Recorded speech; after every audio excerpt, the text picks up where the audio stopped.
My parents ran the old Glen home for children that was just across what is now Hunt Road, where the Pike Fraternity House is today, and I lived there when I was growing up. 50 years ago, the children's home was segregated.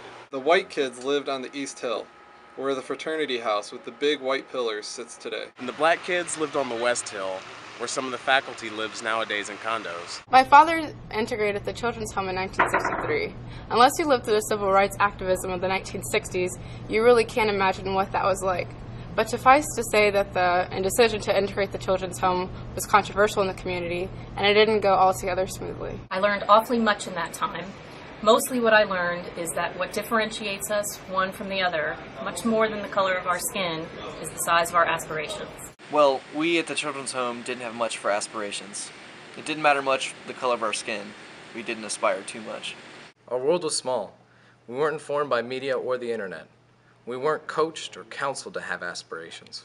At the children's home, we have never heard of Harvard or MIT, but we sure have heard of Rose.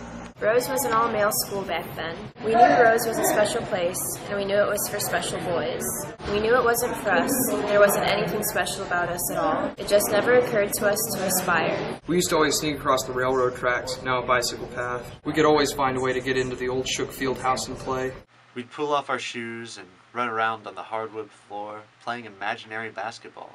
Ever play imaginary basketball? We'd air dribble, air pass, and air shoot an imaginary ball. The best part about shooting an imaginary ball is it always went in.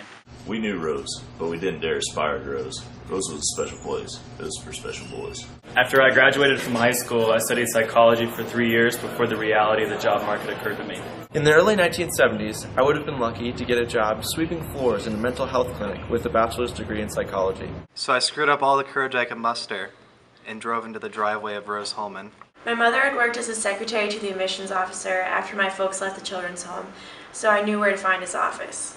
When he learned that I was a rising senior psychology student at ISU wanting to transfer to Rose-Hulman, he pretty much ran me off. But I didn't have much for options, and so I came back. The second time I came into his office, he pointed out that I hadn't had math in 3 years. I corrected him. I had college algebra my freshman year at ISU. He rolled his eyes and pointed out that I hadn't had chemistry since high school. This time, I didn't correct him. I had never had chemistry at all. Our high school chemistry teacher was dying of cancer when I was assigned to the class. And the county school didn't have a substitute who could teach it, so they just gave us all B's. He ran me off again. I remember going away and considering my few options. I decided that I really didn't have much for options. All I knew was that Rose was a special place for special boys, and I so wanted to be a special boy. So I came back to visit the admissions officer again. But the third time I came into his office, he was much more direct. He told me flatly that he wasn't going to let me waste my parents' money on tuition because I could not make it at Rose. I told him my parents didn't have any money. I was going to be paying for the tuition myself. I had a job at UPS. I unloaded trailers from 3 in the morning until 8 in the morning. Then I went to school. I did that through 7 years of college and during most of my time at Rose-Hulman. I went back to work at 5 in the evening, and I worked until 10 at night. So when I explained that I was planning to pay for my tuition myself, he relented and let me in. But he told me, and this is a quote, "Don't come back here in 10 weeks and ask for your money back, because I'm not going to give it to you." I was elated. I drove out of my parents' house and told them I was transferring to Rose-Hulman. My father laughed, and my mother cried. My father laughed that laugh that people laugh when aspirations seem absurd. And my mother cried real tears, and they weren't tears of joy. She begged me, please don't do this. She said, "I've seen those boys out there. They're not like us. They're smart." I remember being scared to death. My first vivid memory of Rose was, and I'm sure all of you have a memory like this, was the first few weeks of calculus class. Dr. Grimaldi kept looking over his shoulder as he wrote on the board and saying, "I know this is a review for all of you."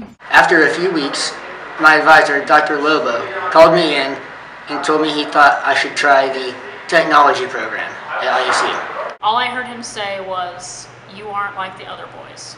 They are smart." Someplace in the munch hall, under the new paint, there are still fingernail marks that want me clinging for dear life to Rose-Hulman. I wonder if you can grasp what this place means to me. I wonder if I can grasp what this place means to you. It means something a little different to each of us, and it means something a little bit the same to all of us. It is what we share with each other and with 12,000 alumni out there who probably know exactly where to find my fingernail marks and some of yours. One of the happiest days of my life was the day I looked in the rearview mirror and saw Rose-Hulman. But my chin was held high, I had dared to aspire, and I had escaped. I had escaped from my little world, and I had escaped with a ticket to see the rest of it. Years later, when I was vice president of UPS, or the chief operating officer of the American Red Cross, when one Ivy Leaguer or another looked down his nose at me because he had never heard of Rose-Hulman Institute of Technology. He met a level gaze, and I will tell you, no matter who he was, he always blinked first. I remember what I learned in Dr. Grimaldi's calculus class. I remembered what I learned in Dr. Lewis's chemistry class. I remember what I learned in Dr. Maloney's physics class. I learned much more than just calculus, chemistry, and physics. I learned that I need never let anyone talk over my head or to look down on me, and I did. I knew that if I could get through Rose-Hulman, I could get whatever these guys had to say. I knew that because I had worked my way in the side door. I knew that because I had been tried, tested, and trained at Rose-Hulman. Somewhere between the fall of your freshman year and the spring of your senior year, your aspirations are going to define you. And they are going to set a trajectory for the rest of your life. And all along the way, your commitment to the proposition is going to shape your aspirations.